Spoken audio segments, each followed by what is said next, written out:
Blog Talk Radio.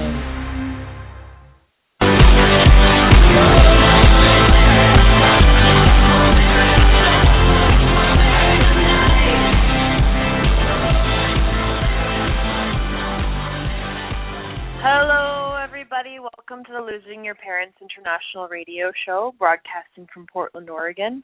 My name is Lisa A. Snyder, and if you don't know who I am, I've lost both of my parents to cancer when I was in my 20s. After being present for their illness and being witness to their death, I had to face life as a young person without them. I had to find some strength and comfort in my own life and learn how to cope with death and all of the muddy waters that come along with it. Along this journey, I found a lot of tools and resources which I've collected over time and want to share with you. I'm 33 years old right now, and I write and I talk about my journey through healing my grief and working through life's challenges that come up using creativity, self-expression, and experimenting with life. My blog is losingyourparents.org, and my goal is to bridge the gap between grief and joy at every possible opportunity. I want to welcome you. Thank you for listening. If you would like to get in touch, please contact me on my website, losingyourparents.org/contact. I really welcome any feedback you have. I currently have on the sidebar of my website a feedback form, and if you are listening or downloading this on iTunes or listening to it on the website or Blog Talk Radio, or if you've just read the blog and are not listening, which is weird because if you're listening, then you're listening. I really love your feedback. It's really quick. It takes about 30 seconds to fill out. It's just, I would really like to hear what kind of things you'd like me to talk about, what kind of concerns you have. I won't mention your name, and I will keep it private. So I really love your feedback. And if you'd rather just write me, that's okay too. My sister site is called griefpost.com. It's totally anonymous self-expression, so if you want to go there and just share whatever's on your mind, no one will know it's you. Last week, I announced something I feel really excited to share with you. I have a guided grief meditation that I just completed. It's about 10 minutes long, and it's very relaxing. The beginning part is a silent. There's no talking. It's just a track that goes back and forth between the left and the right channel, and it's very slow and very relaxing, and it helps to induce a relaxed state. And the second part is an ambient track with some echoing harmonics featuring me guiding listeners and participants through grieving a parent through a series of affirming mantras. I was going to play a little piece of it for you, but I don't have it queued up, so maybe I'll play a piece of it next week. But you can check out and you can listen to a preview right now. The short link I have that's easy to remember is bit.ly/I-will-be-okay. And I made this because I felt like, what can I do to help you? What can I do to help me? What can I do to help all of us kind of get through challenging times? And sometimes you feel kind of stressed out by life's challenges from losing a parent or just from life. And the mantra part of it is really to get in tune with taking care of yourself and that it's going to be okay, and kind of talking you through it, kind of like a parent might if you're feeling upset. So one of the things I really strive for is a parent to myself, because I don't have parents anymore. And it's really important to learn how to do that. And what does that look like for you? I think it's going to look a little bit different for everybody, but I think the meditation is really cool. It's only $2.99, but I have a 50% off coupon for podcast listeners.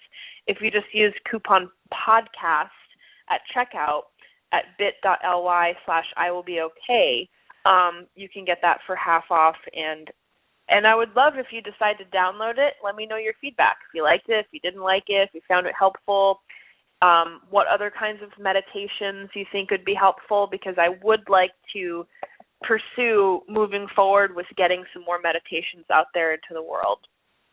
So bit.ly/IWillBeOK. Check it out. There's a preview there. If you have something you want me to talk about, as just a reminder, just write me, losingyourparents.org/contact. Last week on the show, we had Fig Alley. She was a spiritual writer and helps people on the path to self-acceptance and self-love and helps people to be present in their lives authentically. I didn't expect it to go as intimate as it did, although I really loved that it was intimate and that she felt safe talking about these things. But Fig was talking about her father's abusive past and the role that it played at the end of her mother's life 4 years ago. And she talked about some of the difficulties she had. They're very, very unique. She had a lot of family challenges because her father was so abusive to her and her siblings and her mother. She had a hard time seeing her mom at the end of her life, gathering anything from the house.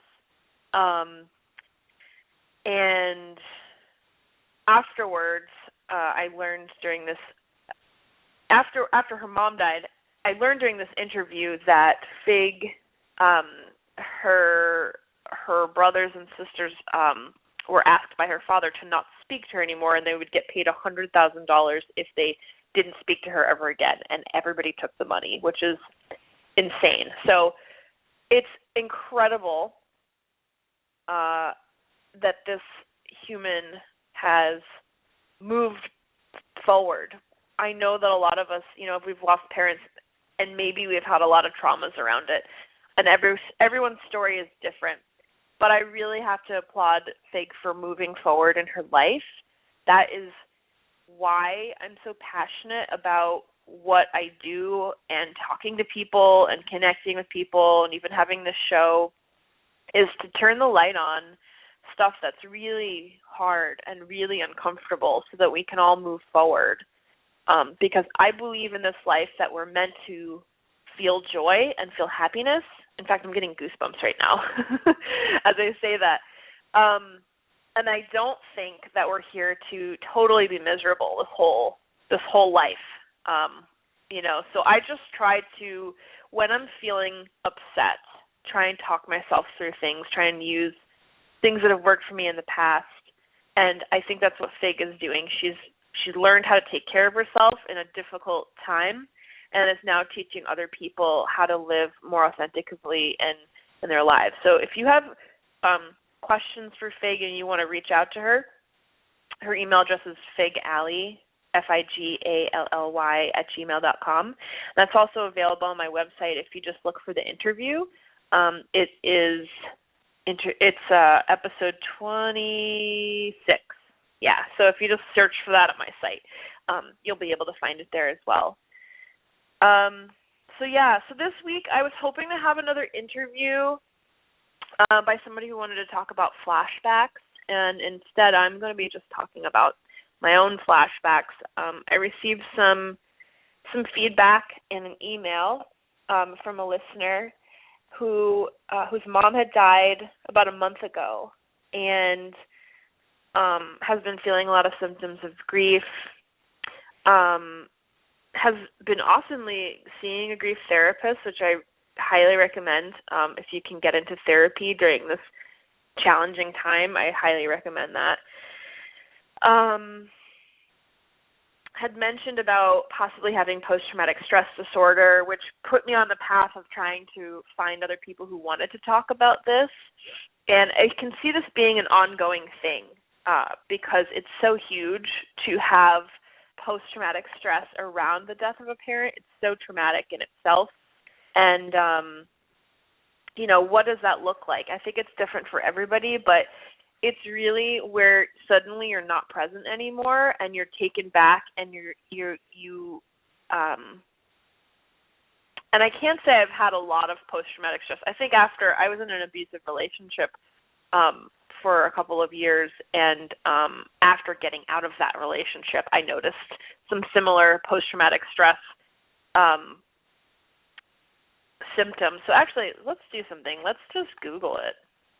Post-traumatic stress. Let's see what the definition here is.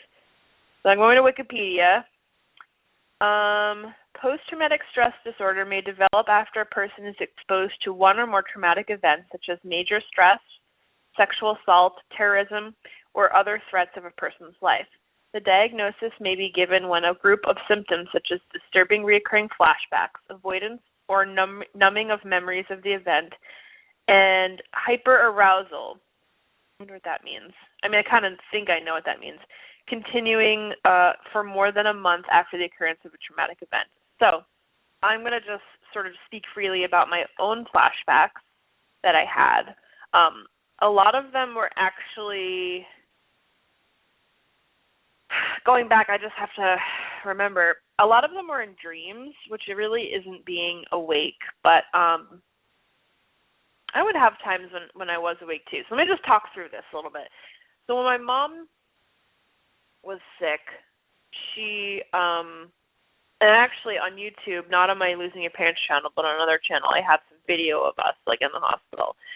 And she was there for months and basically living out of there, and it, getting served food every day and having people take care of you is kind of nice, when you're on your last days. But she was on all kinds of medications, and we had a very wacky last couple of months together. I still get flashbacks. To difficult times. What I try to do when I notice that I'm not being present because I'm having a flashback and, like, going back in time and remembering, I just try to, first of all, if I can, sort of like close my eyes and take a deep breath and just get really present, because it's not my current reality, and for some reason I'm kind of taken out of my current reality because of this memory. I try to give that memory some love. What does that mean? I try to just say, thank you. Thank you for my time, even though it was really challenging. I'm thankful for that time. Even though it was incredibly painful, try and thank it for being there, because it's trying to show you information. When we grieve and we are sad about losing a mom or losing a dad, we're grieving because it's the level of love we had for them. And I think that for the most part, the connection between a parent and a child is so intense and so connected that you can't help but be completely overwhelmed by the grief that you feel when you're missing them and when things are not the same anymore.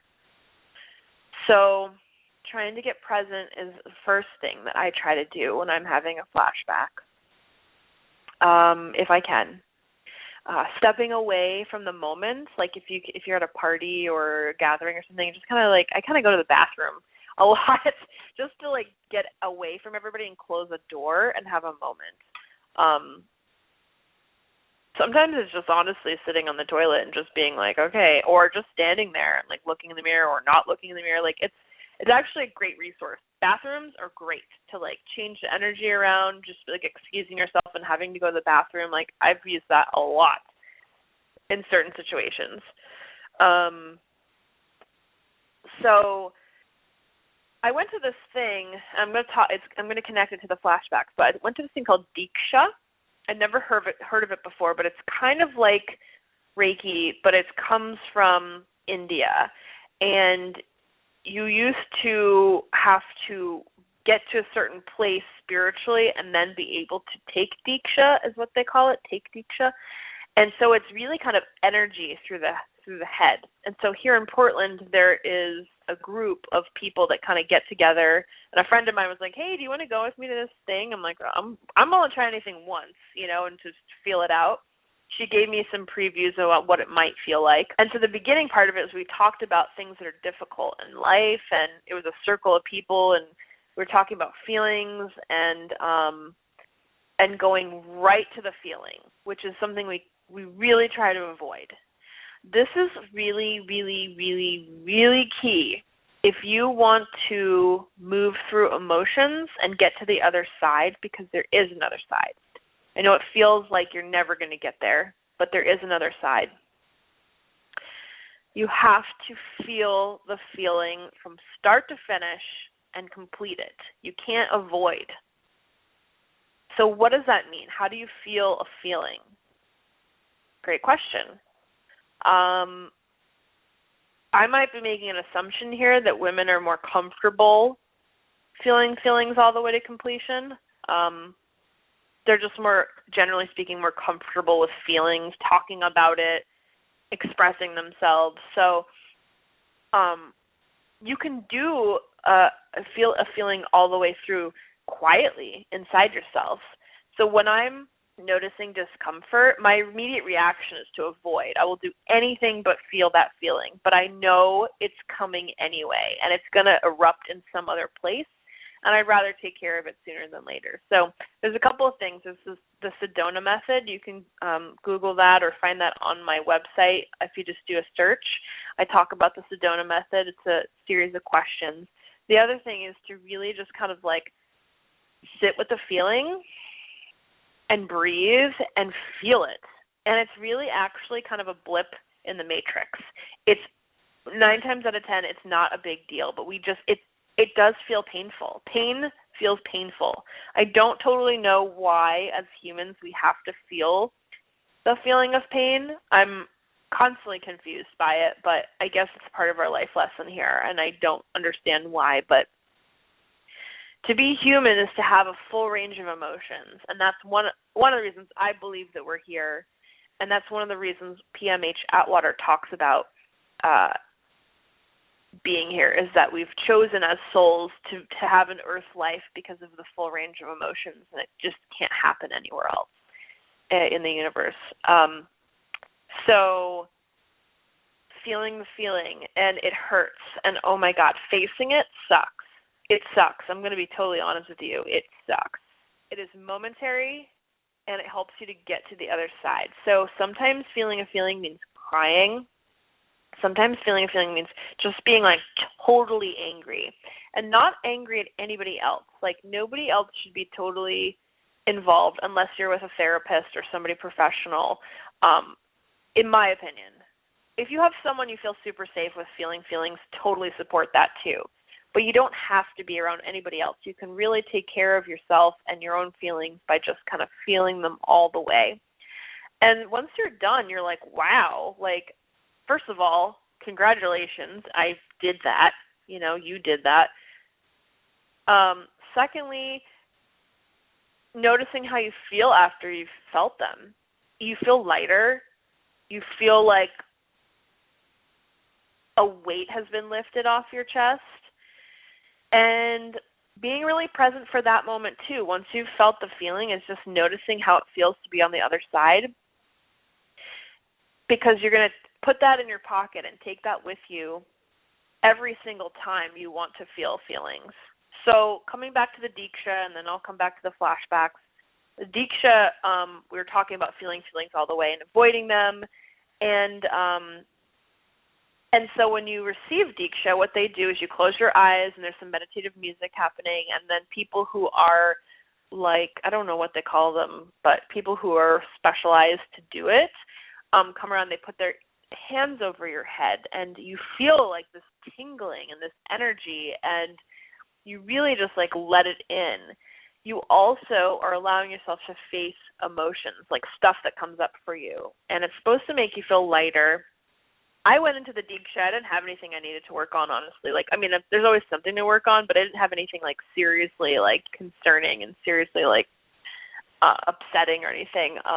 My friend did, and she was working on some stuff. But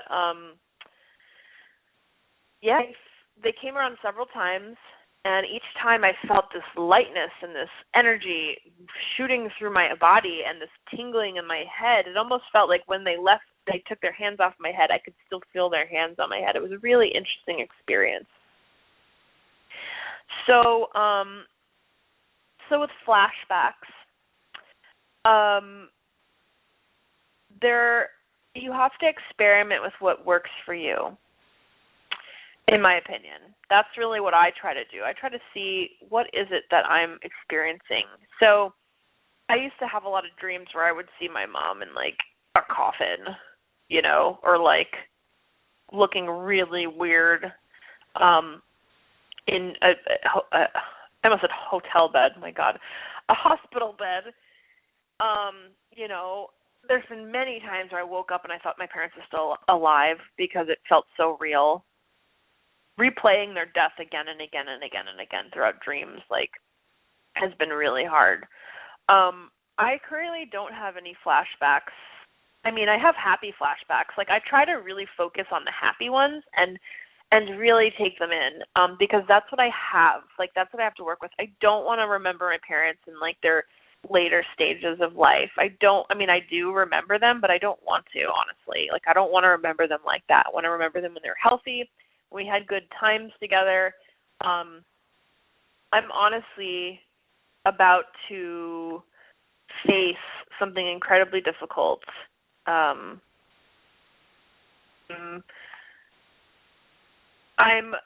starting my wedding planning, and Catherine and I have been engaged for a year and a half, and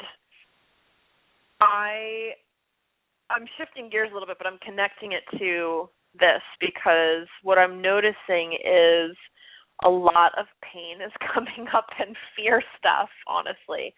As I just, and I knew these things would come up, and so I'm going to try and, be transparent, try and work through some of this stuff, talking about it, maybe even writing about it, because I think that a lot of people are going to have similar things come up for them. I've always wanted my parents to be at my wedding. Not going to happen.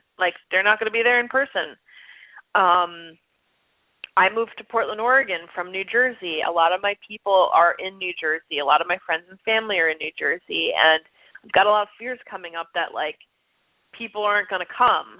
They're not going to want to be there, and it's going to be triggering for me. And so, this process is really interesting. It's making me really think about what is it that I want to do in my life? What is it that I want to have? What kind of experiences do I want to have?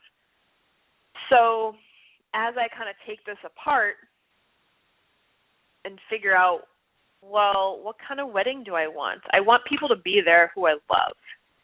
And it is going to be triggering if someone I love can't be there. And what if that happens? I'm already noticing the pain that's coming up and the fear that's coming up around that, and it's really connected to my parents.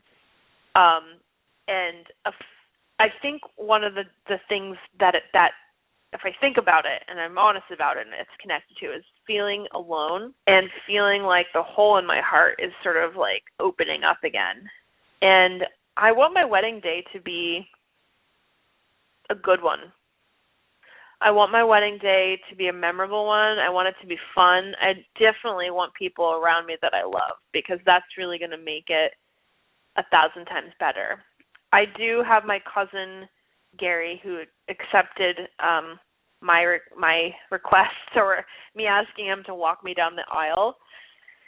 And my dad and my cousin Gary are very close. They're only 9 years apart, and now he's older than he was. My cousin Gary is now older than what my dad was, which is weird. My dad was 54 years old when he died. And so yeah, I'm trying to work this out, honestly. And I'm noticing a lot of weird feelings come up, and it's all fear-based stuff, and that stuff is a weird energy. I don't like it. I don't want it around, but I have to accept that it's coming to the surface, so I have to look at it. And that's what you have to do, in my opinion, around flashbacks.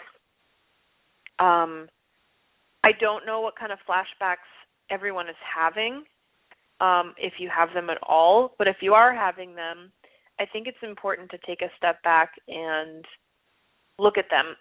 What is the flashback? What do you need to play out?